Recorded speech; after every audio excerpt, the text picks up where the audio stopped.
我双目失明，来大山之交不慎跌落山崖，本以为是被淳朴的山民救下，却不知台下坐着的是祖龙全家。此人突然出现，莫非是仙人？始皇有3大死因，最广为人知的就是服用了罪臣徐福炼制的仙丹，中毒而亡。千古一帝竟是这么死的！大胆！你竟敢信口雌黄，这不是欺君之罪吗？先生，你说徐福炼制的仙丹有剧毒，可他服用后为何没有当场毙命？始皇当初就错在找人试药，你若找几只兔子来喂，保证喂一只死一只。朕竟被骗得这么惨！徐福，朕要将你碎尸万段！陛下息怒，诛杀徐福这等小事，何须陛下亲自动手？父皇，儿臣早就上奏，寻仙丹劳民伤财，今日既知徐福是骗子，就该立刻停止此事。父皇，我大秦岂能容此等奸贼？完了，一口一个父皇陛下，狮头猪都猜到这是大秦了。先是要是知道朕的身份，以后还怎么敢教真本事？村长，我原以为你们村子很封建，没想到竟封建到了极致，反而开放起来了，都开始玩角色扮演了。陛下，这些词可能是仙家术语，但楚元应该还没发现我们的身份。楚元见笑了，我这几个儿子一激动就这样。徐福用水银炼制的仙丹剧毒无比，导致秦始皇最终只活到49岁。49岁？朕今年42岁，岂不是只剩7年寿命？那始皇服用丹药后，难道就无药可解吗？当然可以，有病症自然就有解法。父亲，老实说，您有救了。那楚元，后来徐福又是如何逃走的？这秦始皇简直被徐福耍得团团转。秦始皇不仅没有杀他，还继续让他带领着数千名童男童女再次出海，胆大包天！朕真想把他碎尸万段。徐福逃离大秦后，成了樱花国的祖先，此后2000多年，屠戮我华夏同胞3500多万人。3500多万，整个大秦的人口也不过2700多万，朕竟然成了害死子孙的千古罪人。父亲，村长，你怎么了？楚元，您老实告诉我，他在后世是不是被骂作暴君，甚至是千古罪人？千古罪人，他可是我的偶像，是万千后世子孙的偶像。如果非要给秦始皇一个评价，那只有4个字：千古一帝。难道朕的功绩当真前无古人后无来者？扫六合一统天下，车同轨书同文。扫六合车同轨，试问千百年来，哪一位帝王能有如此功绩？父皇神威盖世，恭贺陛下！这群角色扮演狂热粉没救了。蒙恬将朕的仙丹分给10名秦瑞士，用灰兔试药，一旦有异，立刻将徐福带来。扶苏，灰兔一旦有变，立即召集百官于咸阳殿议事。诺。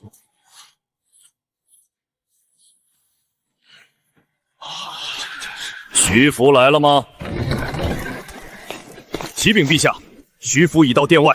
宣徐福上殿。难道秘密泄露了？看来跑路计划必须提前。陛下，臣前几日幸得仙人托梦，说海外有3座仙山，山中有仙人居住，那仙人处有长生不老药，只需10船金银珠宝和3000童男童女便可换取。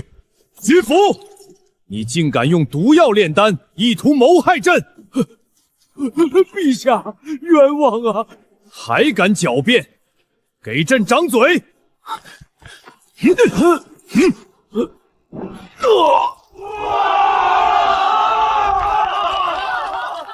那朕就让你死个明白。把东西带上来。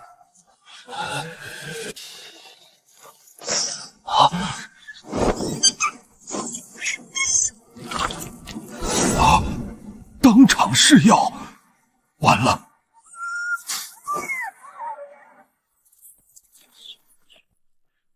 徐福，你竟敢拿水银丹药来诓骗朕，该当何罪？陛下息怒，陛下，臣所做一切都是为了您的千秋万代呀！徐福，你欺君罔上，该当何罪？死罪！陛下，臣不是要逃跑，是仙人指使臣这么做的。哦，仙人让你这么做的？陛下，朕绝不允许任何人动朕的子民分毫，哪怕他是仙人，因为陛下已见过真正的仙人，包括你徐福的后代，屠杀我大秦子孙后代3500多万，给朕用水银灌死他！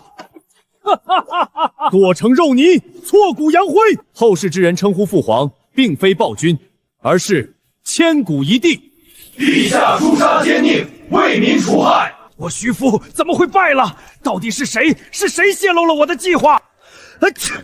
谁在背后念叨我？莫非是哪个 KTV 的公主妹妹想我了？全是韭菜小葱，我都快吃吐了。这村长送的什么破食材？您的学生扶苏获得智力+1，宿主获得知觉+2，土豆种子500颗。黄河中下游因夏日洪水，百姓欠收，已爆发饥荒，请求调拨粮草。陛下，万万不可！关中粮草岂能救济外人？博士大人，我依稀记得您以前好像是齐国博士。哼，今日朝会到此为止。李斯拟案，扶苏留下。民为贵，社稷次之，君为轻。为政以德，譬如北辰。够了！你不配做朕的儿子！儒家那套你还没学够吗？滚出去！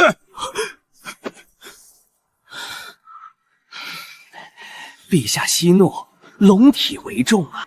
陛下，黄河下游那些身份卑贱之人多死一些，更有利于统治。扶桑公子受儒家毒害太深，实在不适合继承大统。也就是说，你反对扶桑的观点？胡亥公子杀伐果断，才是继承帝位的不二人选。你在宫里待了这么久，是想被满门抄斩吗？阉人也敢干涉朕的家事？陛下，陛下息怒！普天之下，莫非王土；率土之源，莫非王臣。如今燕赵齐三国已灭，三地百姓又如何不是我大秦子民？淳于越等人竟然说什么燕赵齐三地百姓不堪教化，多死一些更有利于统治。他是想让大秦帝国分裂吗？赵高，你也是这样想的吗？分裂帝国，那之前为六国统一流血牺牲将士的英灵，又如何安息？陛下，陛下，老奴也是一时糊涂，请您原谅老奴。哼，一时糊涂，朕让你评价朝堂之事，你评价错了也就算了，可扶苏迂腐，却也是朕看中的儿子。你竟然当着朕的面，为了推荐胡亥，贬低扶苏。什么时候，你也配染指朕的家事？太监，就是没有格调，给朕掌嘴，到天亮。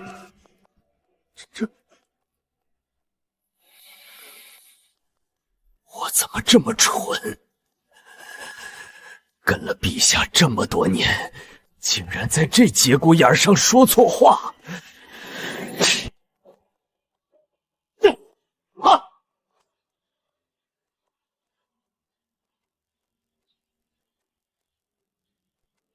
大鹏一日同风起，扶摇直上9万里。大鹏一日同风起，扶摇直上9万里。这好生霸气绝伦的诗句。大鹏一日同风起，扶摇直上9万里。同风而起，翱翔长空，何等霸气，何等壮志凌云！教导皇子的那些酸儒，成天只会知乎者也。楚先生随口一句，便远胜他们100倍。如此好事，岂是凡人能做？楚老师，你还敢说你不是异客？楚老师，此诗好生霸气。老师，这首诗这么厉害，是老师您自己写的吗？老师，大鹏是什么鸟？这些东西可以用来烹饪吗？好了，先收收心。同学们，今天我们继续来学习秦朝的历史。振奋6世之余烈，一统天下，创下这万世基业。大秦国后定能绵延万代，至少也要比周朝的800年更长久吧。今天的课题是大秦2世而亡的原因。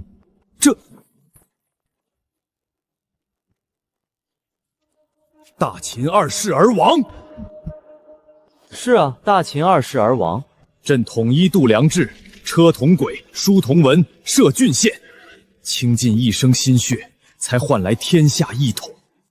竟然2世而亡，也就是说，朕驾崩之后，大秦就亡了。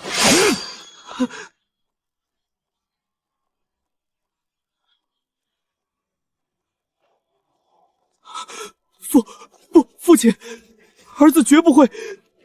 你还敢狡辩？定是你那酸腐的儒家思想，令你迂腐不堪，最后被那些儒生掌控，败光了朕的江山。你这废物！秦村长，你在干什么？不好，差点在异客面前暴露了身份。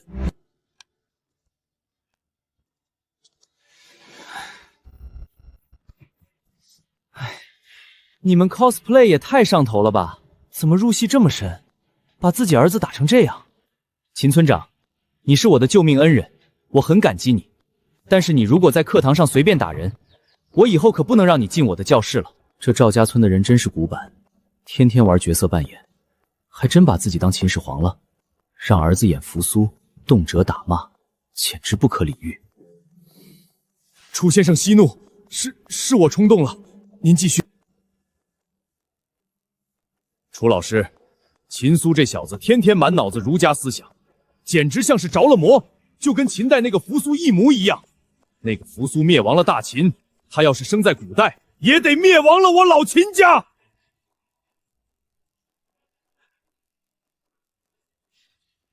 谁告诉你大秦是扶苏灭亡的？谁说秦二世是扶苏的？楚先生刚才说明确说大秦二世而亡，如果二世不是我，那能是谁？不是扶苏，那是谁？当然是胡亥啊！胡彦。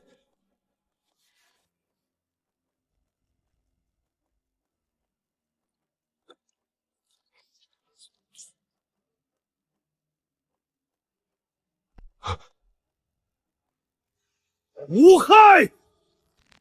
难怪朕觉得奇怪，扶苏就算不能开疆拓土，守城也绰绰有余，怎么会二世而亡？朕怎么就没想到篡位这一出？你好大的胆子，竟敢篡夺朕下达的旨意！我的好弟弟，你可真是好本事啊！就是你，害我平白无故挨了父皇一个大逼斗。我不知道啊，我什么都没干，我就知道吃鸡蹄腿。秦村长，你怎么又吓唬我的学生？你们这 cosplay 的瘾是不是太大了？天天演秦朝不嫌腻吗？有本事你们去演李云龙救秀莲那段，那多激烈！李云龙、秀清、救人，莫非这李云龙是后世的一员猛将？能被楚先生特意提起，必定非同小可。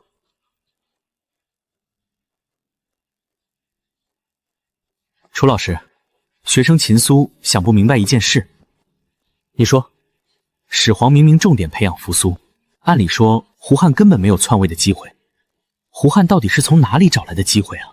好，见你好学，老师就给你好好讲讲。始皇确实看重扶苏，按道理胡亥确实没有任何篡位的机会，但问题出在始皇驾崩的时候，扶苏并不在他身边。扶苏深受儒家思想毒害，迂腐不堪，竟然顶撞始皇。始皇一怒之下，就把他罚去和蒙恬一起守边疆了。和我？这怎么还有我的戏份？秦始皇恍然大悟，随即狠狠地瞪向扶苏。难怪会被篡位，原来是扶苏不在咸阳。儒家思想好啊，教的真是谦卑呀，连皇帝都敢顶撞了。看来被发配边疆丢了皇位，这扶松也是罪有应得。如果不是父皇将我发配边疆，事情怎会落到如此地步？唉，说起来，这扶苏也是个可怜人，虽然迂捕了些，但确实是个谦逊君子。可是帝王需要的是果断，而不是无用的谦逊。正是因为这所谓的谦逊，扶苏付出了惨痛的代价。胡亥和赵高联手，伪造了始皇的遗诏，赐死扶苏和蒙恬。结果你们猜怎么着？扶苏竟然一点都没有怀疑，直接就拔剑自尽了。我在历史上竟是如此走的。儒家思想，这就是你学的儒家思想，教的如此迂腐，连真假圣旨都分辨不出，你还不如胡亥那个废物。可是，无论是哪位皇子，突然接到父皇赐死的圣旨，都不敢轻易怀疑呀。楚元果断打断，只说对了一半。其他皇子接到这种圣旨不怀疑是正常的，但唯独扶苏不行。始皇一生只重点培养了扶苏这一个接班人。所谓发配边疆，其实是用心良苦的历练。他把扶苏送到蒙恬驻守的边关，就是为了让扶苏远离那些迂腐文臣，在军营中磨砺成一个铁血帝王。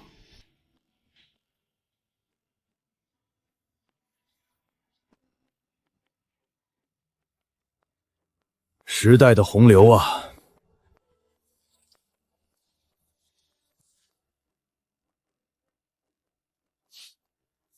岂是咸阳那些禁军能比的？如果扶苏有哪怕一点点帝王的决断，接到假圣旨时，直接一把撕了，说圣旨是伪造的，然后率领蒙恬大军杀回咸阳。以扶苏在朝野的威望，胡亥拿什么挡？他能有什么办法？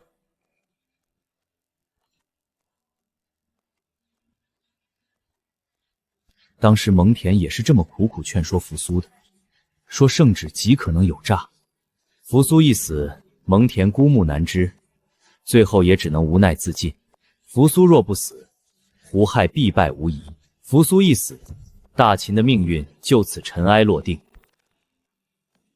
废物！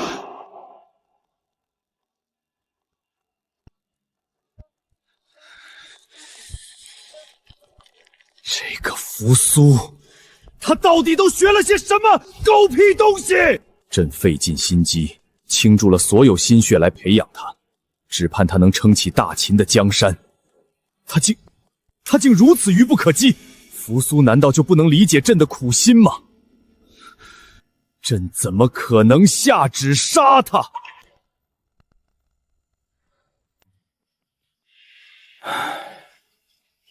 想我蒙恬纵横沙场一生，抗击匈奴，立下无数战功，竟落得这般下场。武将不战死沙场，却死于阴谋诡计和主子的软弱之中，真是令人寒心。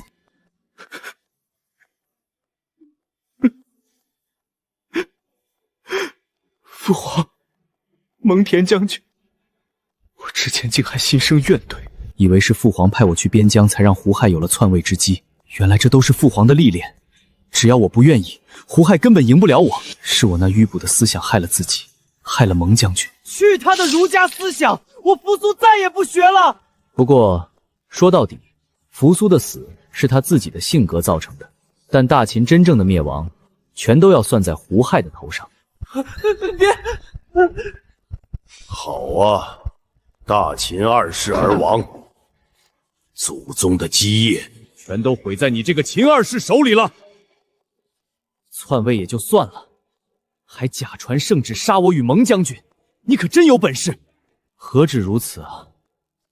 胡亥上位后，把始皇剩下的20多个儿子女儿全给杀了，那些柔弱的公主，全都被他下令车裂了。大胆！大胆！大胆！太过分了！父皇，大哥，你们好可怕！可怕？你做的事情比我们可怕100倍。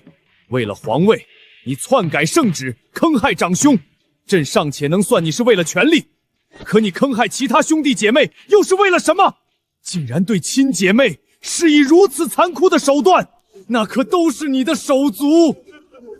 这根本不是为了巩固皇位，你就是个靠杀人取乐，留你何用？父皇，儿臣知错了。蒙，这位兄弟，你进来把他带走。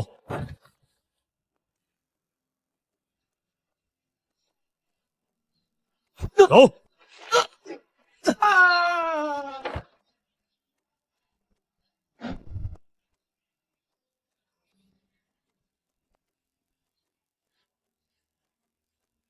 楚老师，我们和父亲是在进行抠死扑勒，秦汉他刚刚是在演胡亥呢。原来是 cosplay， 那没事了。这小子不学儒家学说后，怎么开始放飞自我了？竟然连楚原那种奇奇怪怪的话都学得这么溜。楚老师，那大秦的灭亡全是胡亥一个人的错吗？如果胡亥的罪过不是全责，或许还能留他一命。很好学啊，大秦灭亡，胡亥肯定有大错，但最大的祸首其实在另外一个人身上。赵高，没错，就是赵高。相处久了，我才发现这些学生理解力差，并不是因为智商问题，而是思想太保守。其实他们的接受能力极强，尤其是秦苏，无论多长的课文，第二天都能倒背如流。最初就是赵高联合李斯篡改了始皇的遗诏，胡亥才能上位的。甚至为了掩人耳目，保证假正史的真实性，赵高还密不发赃，让始皇的遗体在车中放置多日。大胆！这个赵高好大胆，朕都臭了，竟敢如此亵渎朕的圣躯，该死！你又不是秦始皇，你臭什么？没事儿，没事儿，我不臭，我不臭。李斯竟然也参与了，朕本以为他会阻止赵高。徐福炼毒丹，赵高乱朝政，胡亥篡皇位，李斯改圣旨，这满朝文武，朕还能相信谁？之后，赵高任人唯亲，在朝中安插党羽。为了排除异己，他还用了一招指鹿为马。指鹿为马？这是什么法子？就是在朝堂之上，赵高牵来一头鹿，谎称这是一匹马，然后他让满朝文武表态，认为是马的站一边，认为是鹿的站另一边。最后，他把那些坚持说那是鹿的大臣全部找借口处置了。坚持说是鹿的，那可都是不肯与他同流合中的大秦忠臣呐！赵高这此人竟然用这种毒计残害忠良，赵高好大胆！他就是这样让大秦衰亡的吗？不仅如此，赵高不仅在朝堂之上排除异己，还支持秦二世加重赋税徭役，对百姓进行各种压榨。丞相李斯就是因为反对赵高加重赋税，最后被赵高陷害入狱，落得个含冤而死的下场。最后朝廷压榨实在太严重，百姓活不下去，不得不造反。反抗大秦的势力越来越庞大，大秦这才走向了衰亡。原来是这样，大秦刚统一六国，又受匈奴百越之患，赋税重一点，朕是清楚的，但这已是极限，再重百姓必然造反。更何况还有六国残余势力蠢蠢欲动，这个赵高竟敢加重赋税，这是在逼天下人反啊！该死的赵高！李斯，朕本恨你篡改遗诏，可你到底还是清楚加重赋税会逼反百姓，想出面阻止，你为何就不能一直忠诚下去呢？扶苏浑身无力，颓然瘫坐在凳子上。扫灭六国，击败匈奴百越的大秦，就这样灭亡了吗？真的就这样灭亡了吗？大秦有那么多精锐的士兵，怎么会输给那些百姓？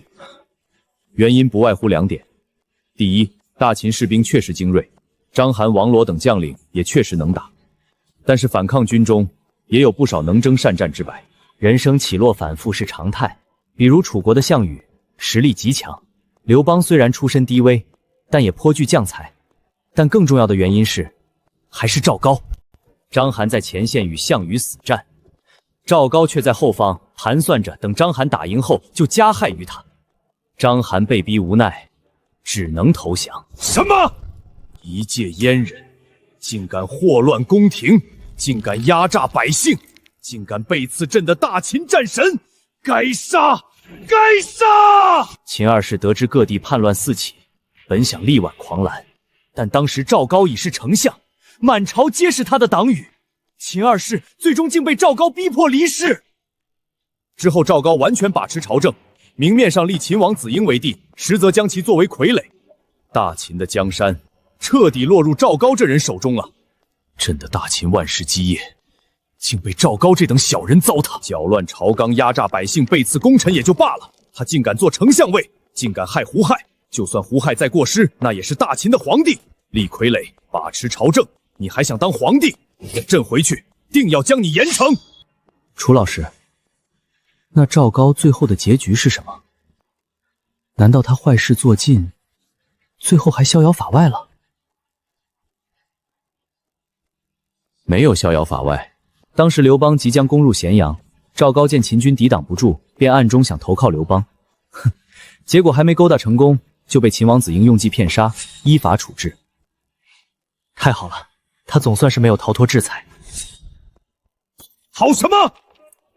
赵高这种歹人，一剑杀死简直太仁慈了！压榨百姓带来灾祸，遭遇磨难大臣，背刺主将弑君篡权，哪一项不是粉身碎骨的死罪？让他这么轻易死去，对得起那些被他害死的大秦子民吗？这种乱臣贼质就该严惩，剁成肉泥，夷其三族！父亲，这会不会太残忍了些？秦苏啊，你父亲说你太过仁慈，真是一点都没说错。有些人可以仁慈对待，但有些人不行。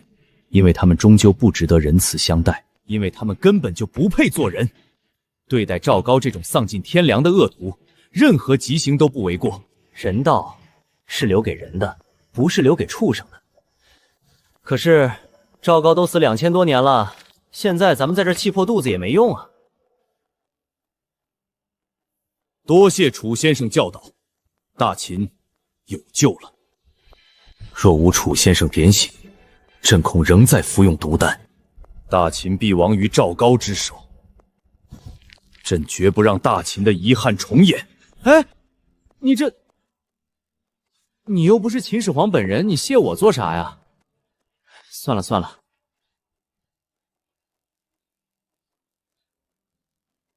今天已经讲了够多内容了，咱们这堂课就先上到这里吧。下课。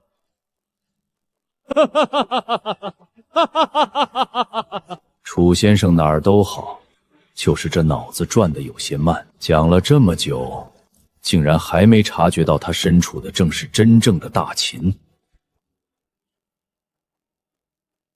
楚老师，老夫还有一事不明。问吧。不过先说好，你要是再搞 cosplay， 都被你们带偏了。再玩 cosplay， 我可真跟你急了啊！不抠不抠，绝对不抠。老夫就是想问问，那秦王子婴诛杀了赵高之后，最终结局如何？朕那2个儿子，扶苏软弱无能，一道假圣旨就自尽了。胡亥更是顽劣不堪，任由赵高祸乱朝纲。但这子婴竟能在赵高党羽命部的情况下，以傀儡之身反杀权臣，夺回大权，倒是个可恕之才。只是不知他是哪支皇室相亲的子嗣。秦王子婴这人确实不错，可惜啊，当时的大秦已经是病入膏肓，名将战死沙场，精锐部队尽数覆灭。子婴虽然采取了很多挽救措施，但终究是无力回天。公元前207年，大秦正式宣告灭亡。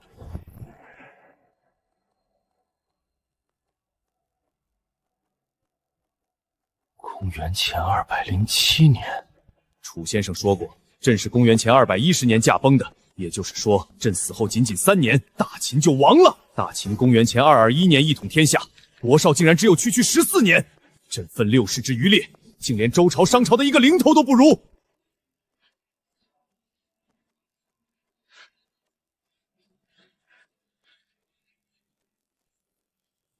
那是另一个世界的惨痛遗憾。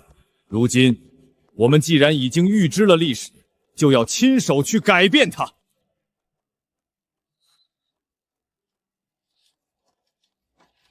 大秦绝不允许出现第2次遗憾。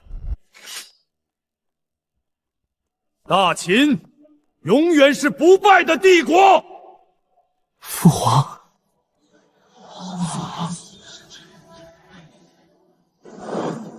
走，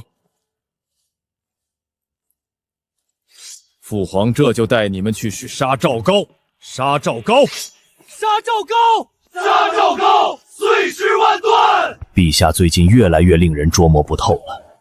那皇家园林里到底有没有仙人？为何连我也避而不见，只肯对那园林里的秘密守口如瓶？我伺候陛下多年，他的衣食祖行、喜好、心思我无一不晓。可自从那园林建成，陛下竟只让蒙恬出入。蒙恬，陛下终究还是更器重你们吗？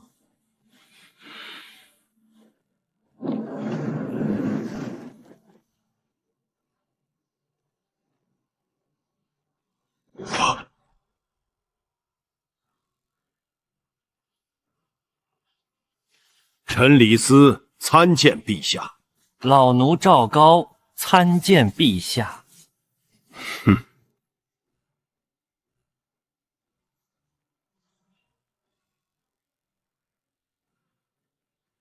臣李斯参见陛下。老奴赵高参见陛下。是不是以为朕怎么了？陛下，臣不敢。一个左丞相，一个中车副长，行了礼，是不是就觉得理所当然该站起来了？朕问你们，像你们这样的人，站起来，配吗？陛下，老奴对陛下尽心尽力，从未做过对不起陛下的事啊！陛下，臣实在不知所犯何事，请陛下明示。陛下，赵高对不起您，对不起朕。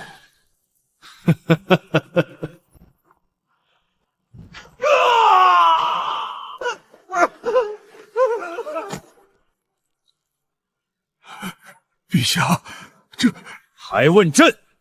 好，朕就让你们死个明白。扶松，告诉他们，李丞相，赵古令，今日我随父皇去仙师处听课，仙师推演天机，告知我们，大秦将二世而亡。什么？大秦二世而亡？不可能！大秦铁骑横扫六合，国力正盛，怎会二世而亡？陛下，扶苏皇子仁厚，有他在，大秦江山立稳如泰山。哼，有我在，父皇驾崩后，本该由我即位，谁知你赵高伙同李丞相篡改遗诏，强立胡汉为帝，而我当年真是读书读傻了，竟对那虚假的圣旨深信不疑，而我竟被你们密谋假传的圣旨逼得拔剑自尽，连累蒙恬将军也一同屈死。若是蒙将军还在，反贼安能如此猖獗？立了胡亥还不够，你赵高更是教唆他荒淫无道，耗尽大秦家底。你在朝堂之上指鹿为马，排斥异己，凡是敢讲真话的忠臣全被你杀绝了。那老夫呢？老夫结局如何？你，李丞相，最后你也难逃赵高的毒手，惨死于他之手。你竟然连我也要杀！陛下，这是无稽之谈，是妖言惑众。老奴对陛下的忠心，天地可见，绝不可能做出此等悖逆之事。陛下，臣认为未来之事虚无缥缈，单凭所谓先师之言，未必会发生啊。哼，未必会发生。你们是觉得赵高立胡亥逼民造反是假的，还是觉得他在后方背刺章邯，逼得前方将士不得不投降是假的？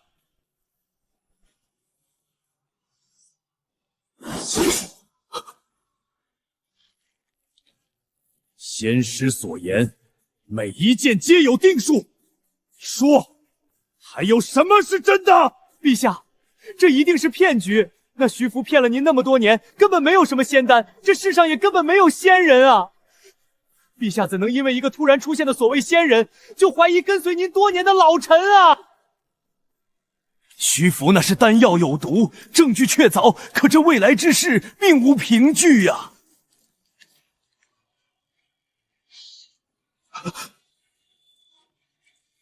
凭据，朕就是凭据。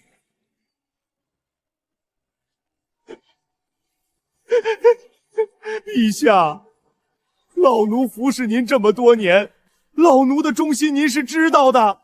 那些未来之事皆是猜测，那所谓的仙师定是信口开河。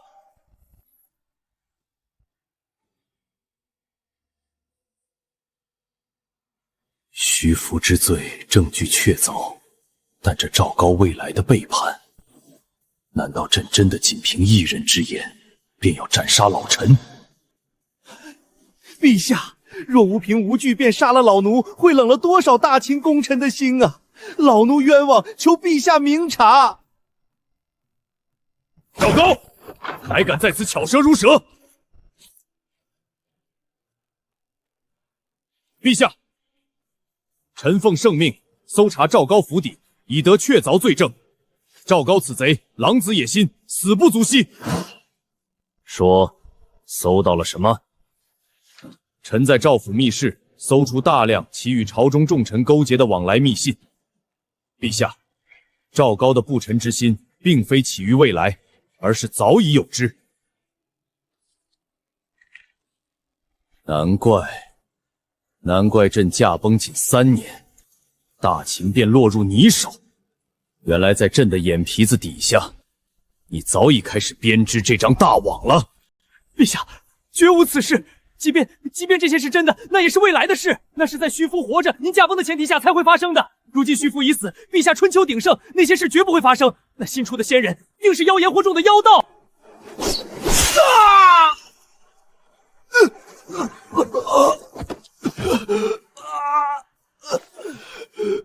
大胆狗贼，竟敢侮辱仙师！仙师救朕于水火，指点大秦生路。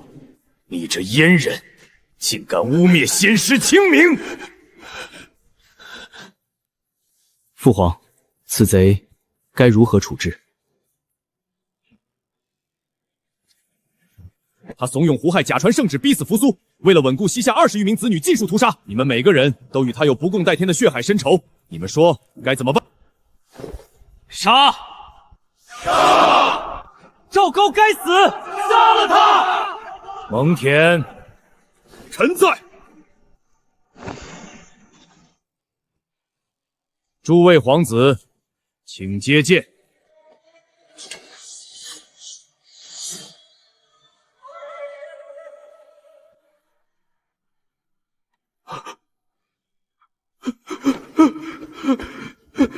陛下饶命！诸位皇子饶命！不要过来！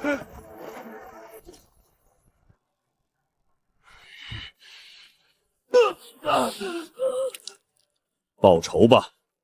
若朕原谅了他，那些惨死在他手中的大秦皇室如何瞑目？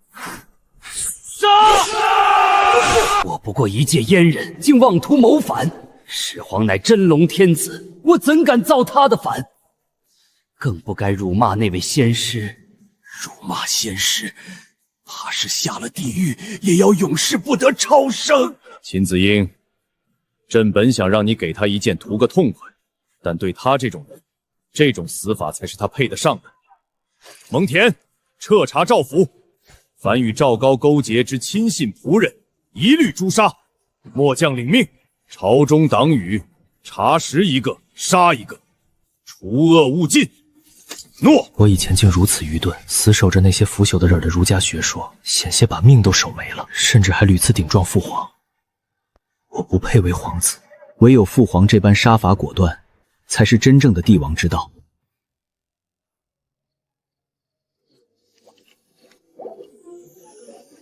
也不知道这大秦的公主们都长什么样。呸！想什么呢？备课，明天还得讲大招。叮咚，您的学生秦苏获得高级领悟思想觉醒。哦，这扶苏开窍了。奖励宿主洗髓丹乘13，功能排出毒素与脂肪，颜值提升至极致，附加效果增加50年寿命。还要变帅？我现在已经够帅了吧？不过这50年寿命倒是硬货，能多教几届学生了。奖励宿主中医医术普通级。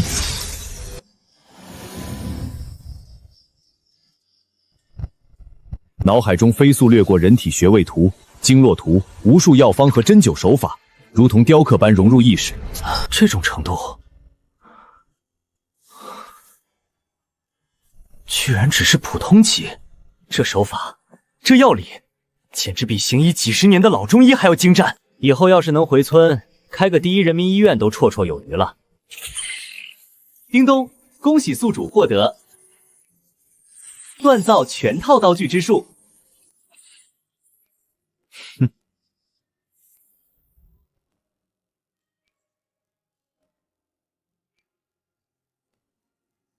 锻造全套刀具之术，这可是好东西。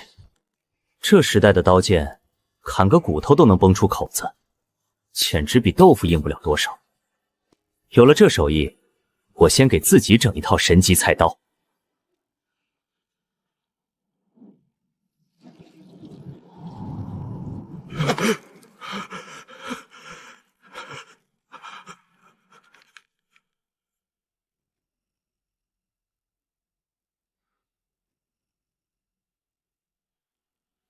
陛下，陛下饶命啊！李斯，朕问你，你当年入存时是什么身份？若无朕的赏识，你能坐上大秦丞相之位？臣冯去计爵位虽高，但在朕心中何曾高过你李斯？朕如此信任你，你竟与赵高那阉奴合谋，伪造圣旨，你就是这样报答朕的知遇之恩吗？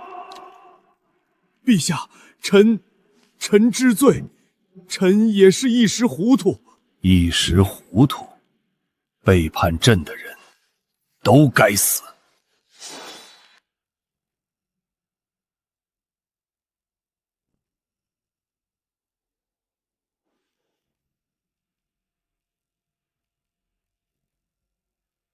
到底也是为大秦尽心半生的人。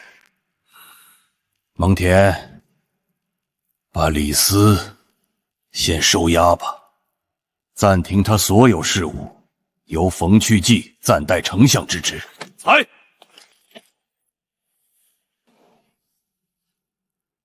李斯，你的生死，朕交给楚仙师来定夺。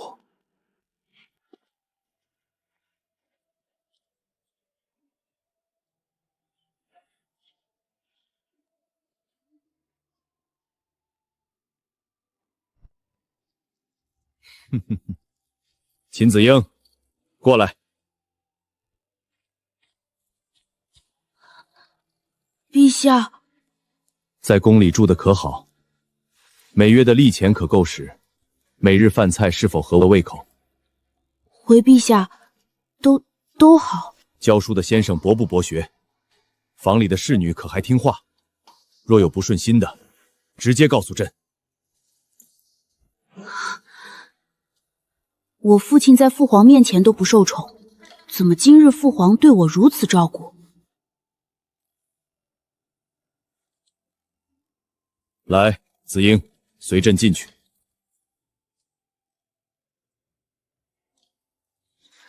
早就传言陛下在此遇见了仙人，难道陛下要带着孩子去见仙人？连李相和赵大人进这里都要被拦下。我的秦子英居然进去了，这可是天大的荣誉啊！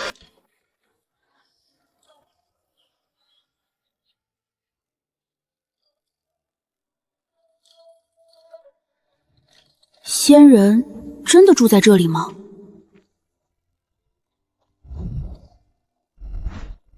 父皇，父皇，父皇，父皇！啊，见过大伯，见过高叔叔。你们二位叔伯这是在做什么？洗菜啊！洗菜？古人云：“君子远庖厨。”您二位身份尊贵，怎能做这种粗活？楚老师说过，读万卷书不如行万里路，凡事要身体力行。想成为一个全才，不仅要治国安邦，这些琐碎小事也是必修课。必修课？后面你就习惯了。秦子英，朕今日带你来，就是要把你交给楚老师，让他亲自教导你。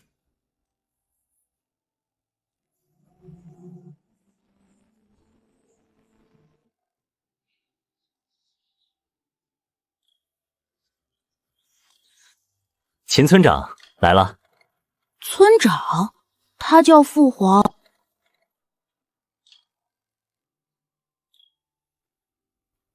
仙师，您的眼睛。秦英，不可无礼。楚老师，这是我孙子，叫秦颖，顽皮了些，往后麻烦您费心了。孙子，秦村长，你连孙子都有了？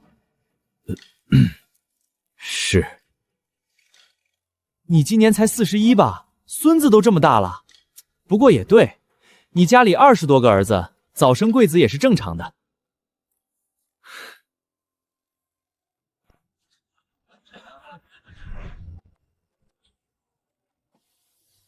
颖，秦英，秦村长，你确定这名字是孙子，不是孙女？是鹰，元婴的婴，我不是女子。好了好了，先不说这些，开饭上菜。为了这顿宴席，我可是准备了好久。此等肉食，身份不合，怎能轻易食用？那味道极膻，这种肉什么贱肉？这又不是古食。我是说，这些猪我都提前调养处理过了，一点膻味都没有。调养处理，猪还能这般料理？父亲，您可以试试，这猪肉的滋味，我们兄弟几个已经领教过了，当真是牛羊鬼肉都不换。是啊，父亲，您快尝尝。要不是您在，我早把盘子都舔干净了。父亲，这味道绝了！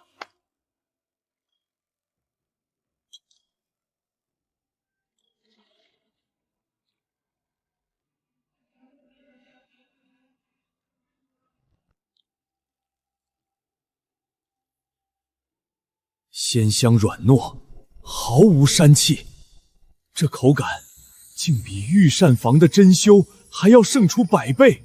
楚老师，此物为何名？此物名为猪元长，因其净重8两8钱，故而又名猪重八。哦，那这块呢？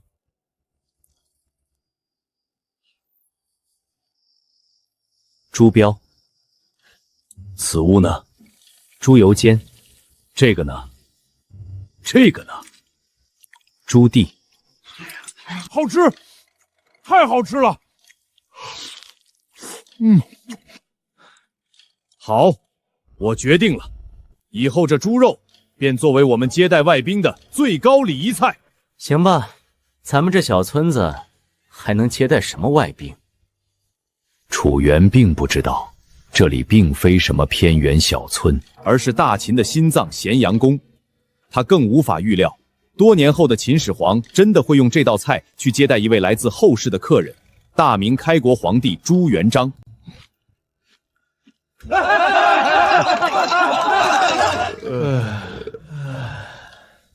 楚老师，你怎么什么都会？以前我怎么就不知道猪去制以后膻味就没了，还能变得这么好吃？别说我，就连那些神医神厨都闻所未闻啊！真是奇了怪了，这村子没电没车没蔬菜也就罢了，辣椒八角桂皮没有也理解，可怎么连酱油味精都见不到？甚至那盐原本也只是那种颗粒巨大的粗盐。起落，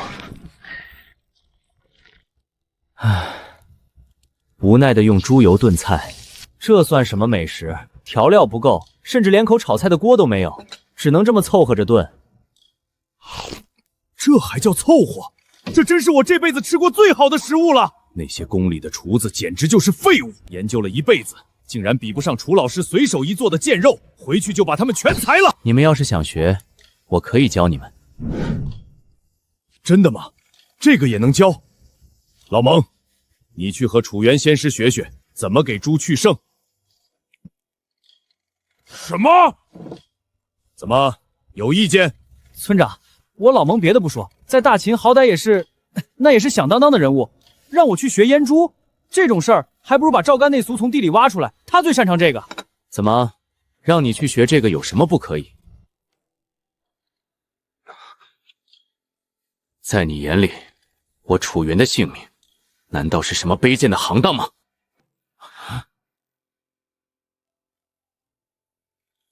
楚老师，这我还是想不通，带兵打仗的人学这个阉猪的营生，是不是太屈才了？那我问你，行军打仗是靠将军一个人，还是靠手底下的万千士兵？自然是靠士兵。没兵，将军就是光杆司令。那我再问，是带着一支饥肠辘辘的士兵厉害，还是带着一支吃饱喝足的士兵厉害？我知道，是那个最厉害的人。谁最厉害，天下就是谁的。这怎么可能？非也，天下是天下人的天下。你觉得哪边战斗力更强？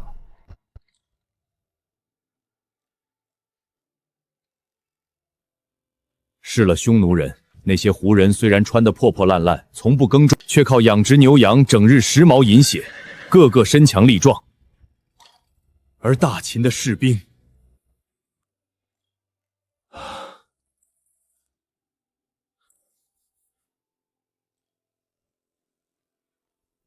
大秦境内牛市农具，动辄登记造册，杀牛要抵命，羊又多在北方，士兵平时连五谷都吃不饱，更别提肉了。论体魄，咱们确实不如那些吃肉长大的胡人。楚老师的意思是，如果大秦能通过这种方法大面积养猪，那么每个人都能吃上肉。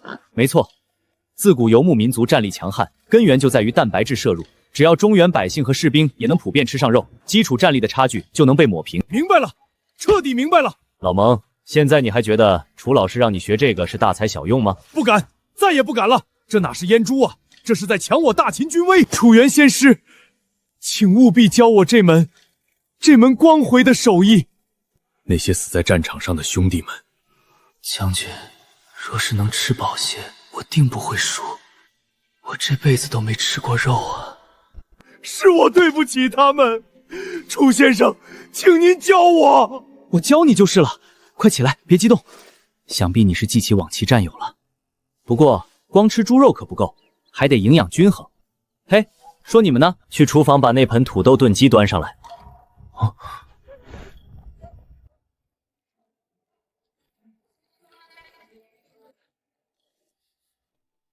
啊，绝了，这香味！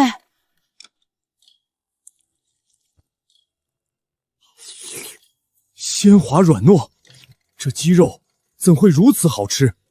朕宫里那些厨子都在做什么？每次做的鸡肉不是老就是柴，简直是糟蹋东西。以前府上厨子做的简直是毒药。动了绑架楚元回去做饭的念头。楚老师，这又是什么？朕从未见过。这是土豆，能当菜，也能当主食，味道也不错。主食？这难道是某种新农作？楚老师，这东西亩产多少？也不多，1亩地大概3、5千斤吧。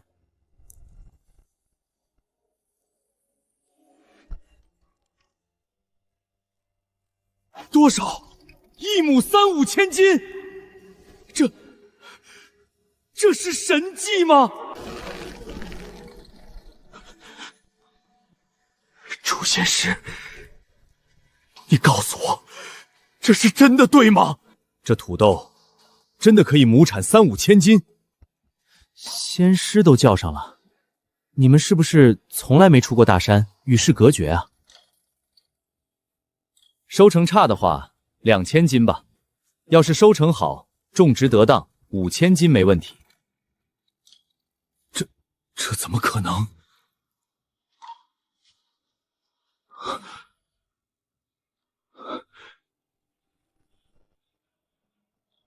有了它，黄河中下游的饥荒有救了。朝中那些劝朕放弃灾民的大臣，简直愚蠢透顶。朕绝不放弃大秦的任何一个子民。唉，你们到底怎么活到现在的？连土豆都不认识？这可是解决人口粮食问题的好东西，种起来也容易，切成块埋在土里，浇水就行。而且1年能种2次，2、3个月就成熟，煮、烤、炒、炖、炸，怎么吃都可以。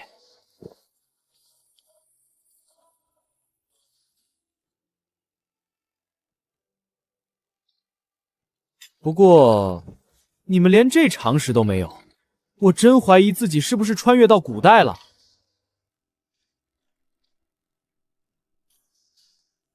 没穿越，绝对没穿越。楚老师，只是我们平时没啥文化，见识短浅，没见过世面而已。行吧。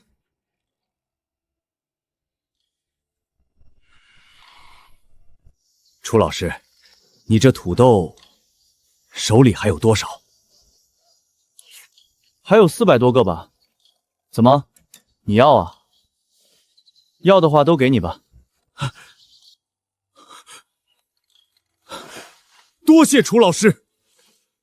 只有400多个，若要推行全国，实在是杯水车薪，太可惜了。不过好在他1年2熟，不挑环境，只要朕命人悉心培育，不出几代，定能传遍一个大秦的每一个角落。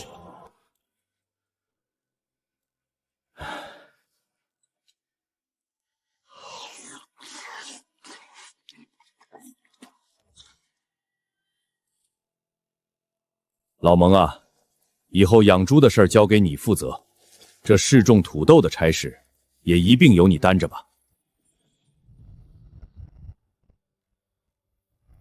强民体魄的养猪之法，朕，你做我的墓壁。老蒙，谢过村长，万死不辞。平身。不是，我说你们有病吧？教你们养个猪，种个地，怎么还走起 cosplay 的流程了？动不动就下跪。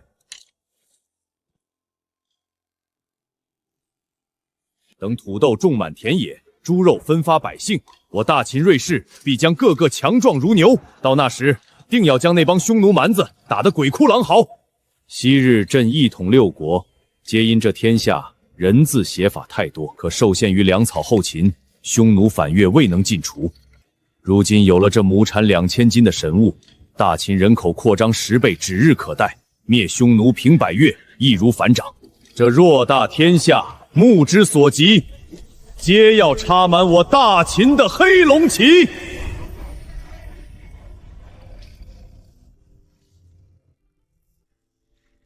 先生赐此2首绝世国术，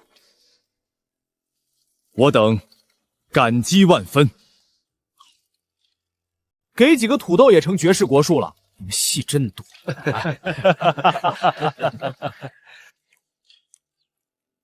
困扰朕多觉的心腹大患，竟被楚原这般轻而易举的化解。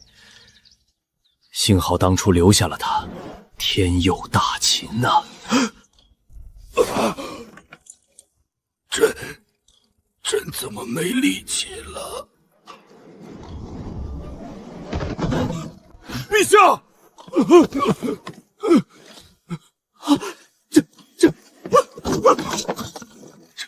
父亲怎么了？父亲！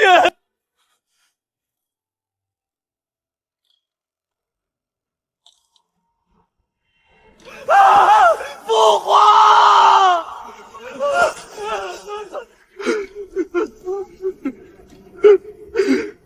陛下驾崩了！吵什么吵？闭嘴！人本来还有口气，再嚎下去真被你们吵死了。动不动就陛下驾崩，入戏太深了吧你们？楚老师，你是仙人，赶紧救救我父亲！只要您出手，我什么条件都可以答应您。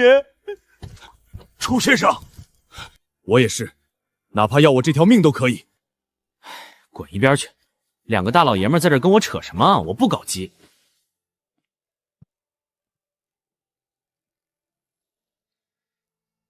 幸好系统刚刚奖励了中医术，这脉象肺部不正常，但心率过高，肝肾精气极其虚弱，这是长期慢性中毒的迹象。秦村长这是长期中毒导致脏器受损，再加上身体肥胖，本身就有严重的高血压，现在是突发脑梗塞，引发了脑出血，必须马上送医院急救，不然神仙难救。医院是何方大夫？算了，跟你们说不明白。不过他现在这种情况，肾肝中毒衰竭加上脑溢血，就算真送进三甲医院 ICU， 怕是也救不回来了。什么？连医院大夫都救不了？那父亲岂不是大业未成？您怎能抛下臣等啊？别耗丧了，行不行？我是说医院治不了，没说我治不了。对，还有楚老师需要我们准备什么？是要去找银针给父亲针灸，还是要开方子熬中药？都不用，等你们找来银针，人早没命了。熬中药就更别提了，黄花菜都凉了。这是系统给的洗髓丹，我自己吃了一颗，身体简直脱胎换骨，还增加了50年寿命。遗憾的是眼睛还是没能复明。本来打算把这秘密烂在肚子里，但秦村长对我救命之恩，今天如果不救他，我下半辈子都会被良心折磨。这丹药效用有点神奇，你们看到了也不要大惊小怪，更绝对不能告诉别人，懂吗？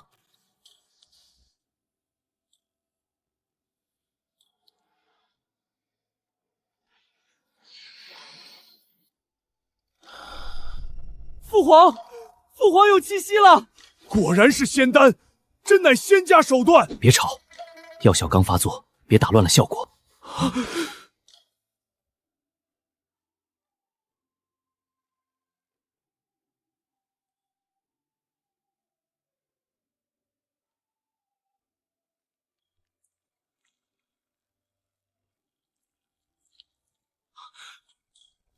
这是什么？毒素。他以前乱吃那些所谓的仙丹，积攒在体内的重金属和毒害物质，现在全排出来了。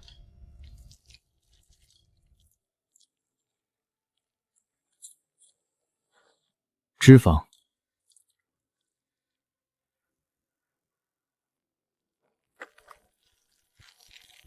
老蒙，别愣着了，赶紧去烧一大锅热水，给秦村长好好清洗一下。再晚点儿，你们家村长就要被包在泥浆里结罐了。是，好，我这就去。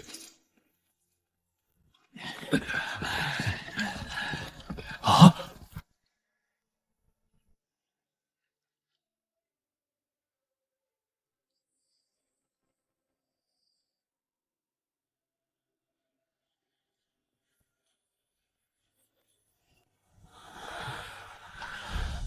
楚老师，请受我们一拜。多谢您救了我们的父亲。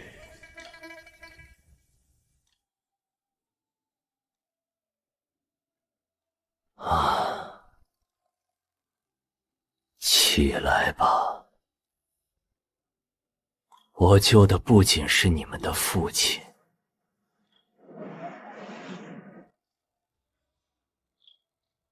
更是大秦的皇帝。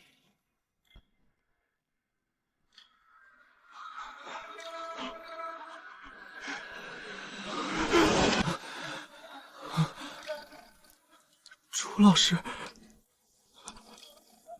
楚老师，我们，您说什么？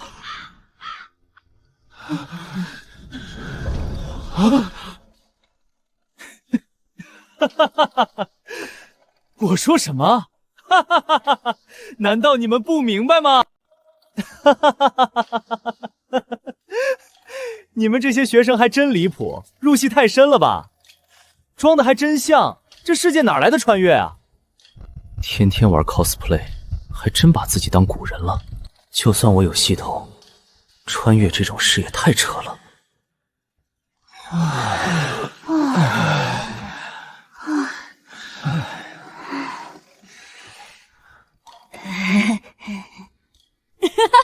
老师，您的笑话真好笑啊！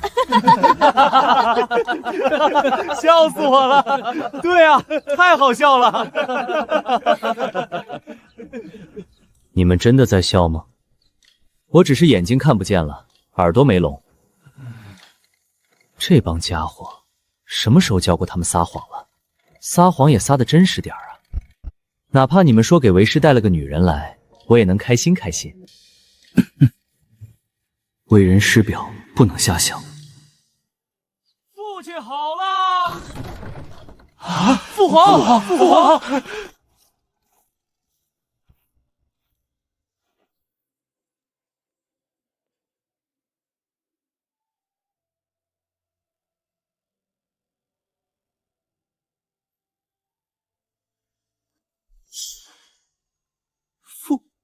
亲，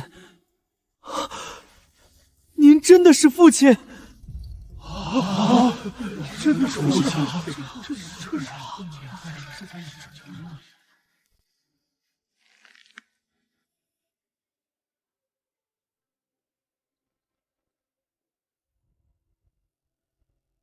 楚老师，写好了，感觉怎么样？你给我吃的可是仙丹，到底有何效用？算不上什么仙丹，效用嘛，就是排毒去脂，让身体重新变得健康而已。秦始皇和蒙恬等人正默默消化这个答案。哦，对了，还有就是可以增加50年的寿命。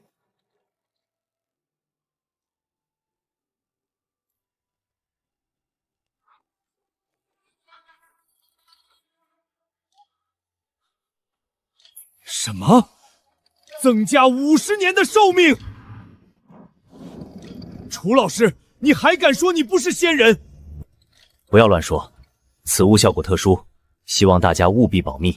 大家虽然活泼热闹，但本性都很善良，就算出现意外，我也有万全准备，可以安全脱身。你们想，这种迅速瘦身还能延寿50年的神药，一旦传出去，会有什么后果？不法分子绝对会来绑架我。要是落到什么秘密研究机构手里，被关起来当小白鼠切片做实验，下场更惨。秦村长，您对我有救命之恩，我不拿这药救您，良心上绝对过不去。但是，这牵扯到我个人的身家下性命，希望你们能替我把嘴闭紧。都听清了吗？从今天起，对外就说朕的变化，乃是梦中仙人馈赠。谁若敢对外泄露楚老师半个字，哪怕是朕的亲儿子，定斩不带。采毒是排了，肉是减了，命也加了，怎么这中二病是一点没治好？大叔也疯狂是吧？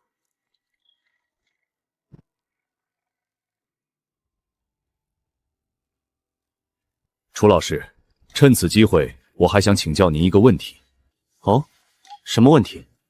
假如在大秦，秦始皇提前知晓了李斯日后会背叛的事，您说秦始皇会不会杀他？李斯到底该不该杀？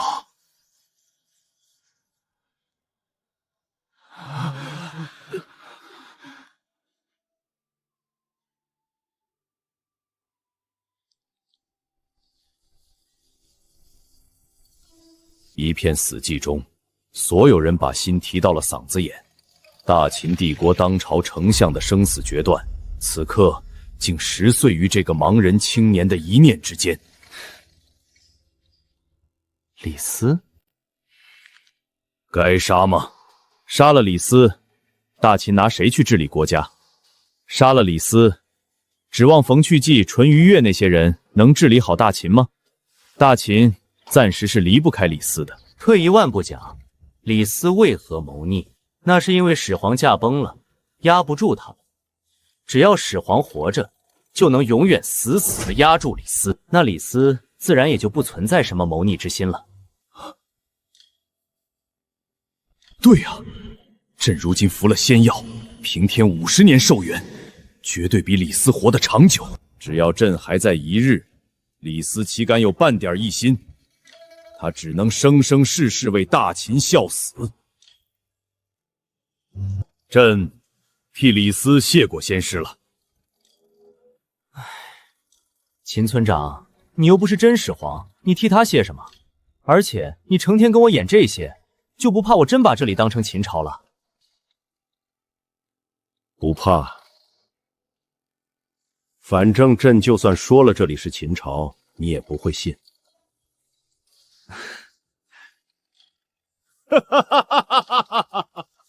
楚仙师，实不相瞒，朕真是始皇。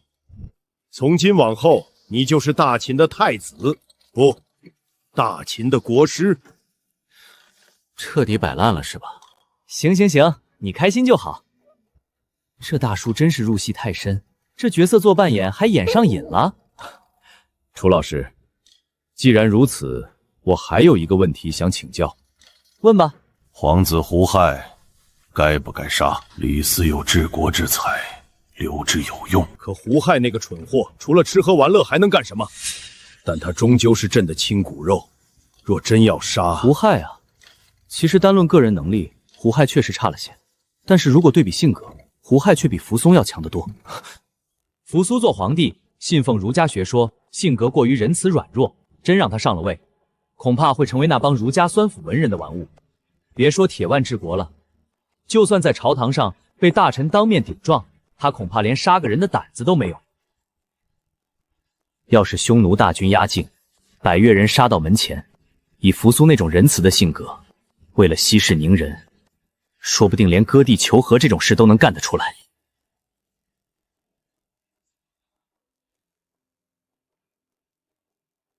但是胡业就不一样了。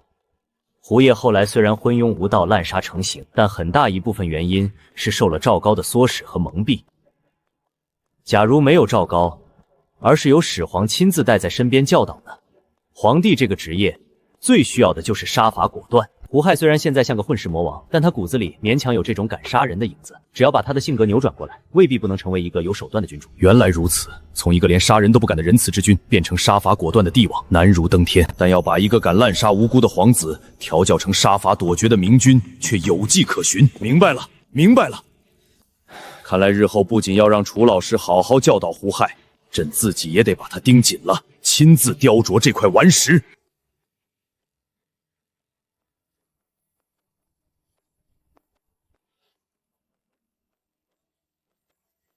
多谢楚老师。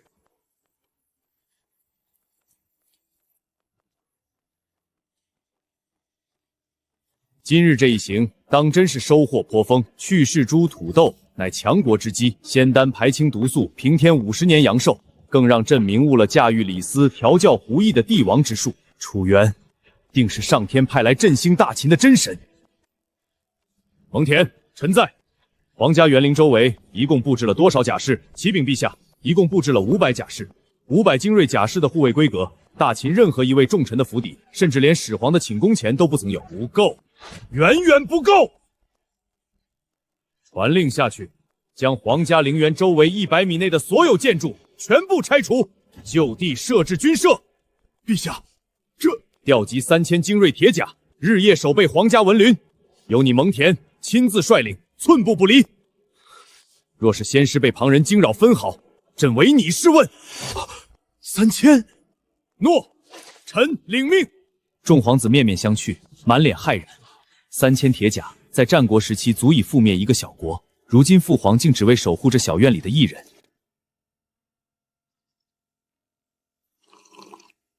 叮咚，恭喜宿主学生秦苏幡然醒悟，奖励宿主曲原离图纸。幡然醒悟？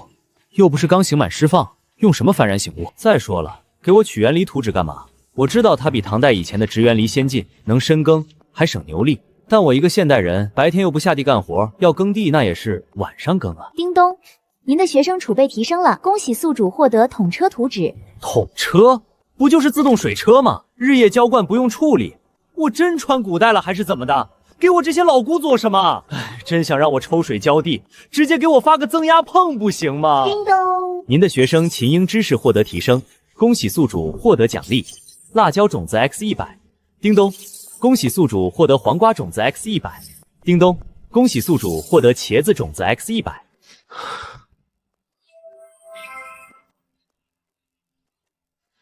前面2个破图纸没啥用，可这些蔬菜种子可是解了燃眉之急。尤其是辣椒，我这无辣不欢的胃总算是有救了。这波来得太妙了！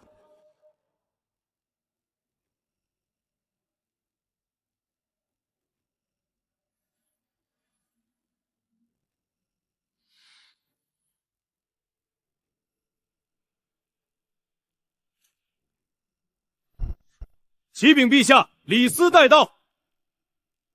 让他一个人进来。诺。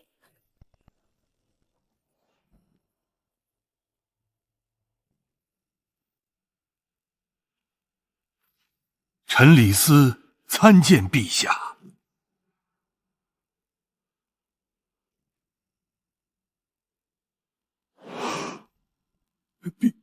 陛下，您是陛下。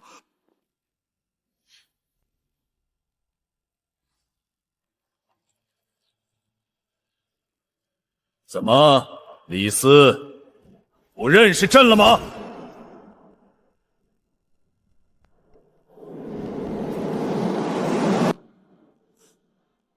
陛下，臣万死。只是陛下龙体，这没什么大惊小怪的。朕今日有幸得到了仙师的馈赠。仙师？这世上竟真的有仙师？的确有，而且仙师还告诉朕，你李斯该死。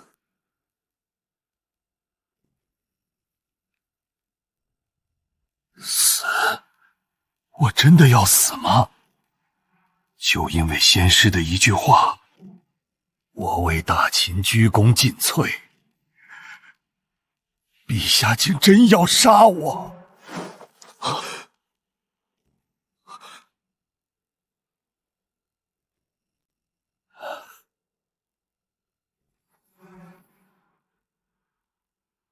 臣多谢陛下，臣有罪，请陛下赐死吧。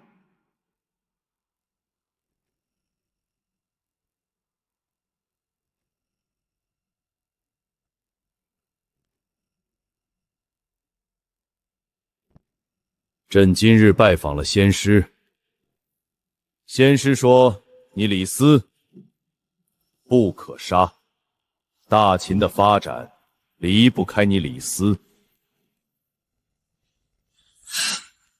仙师说的，陛下，那刚刚您不是说……哼，怎么，朕这样说不可以吗？仙师说不杀你，难道朕执意要杀你就不行吗？君要臣死，莫非你不能死？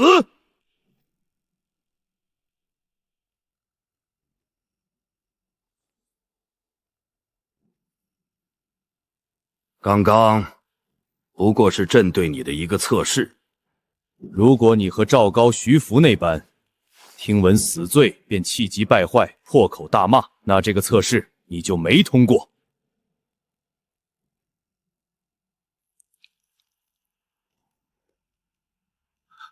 好险，万幸刚才没有乱说话。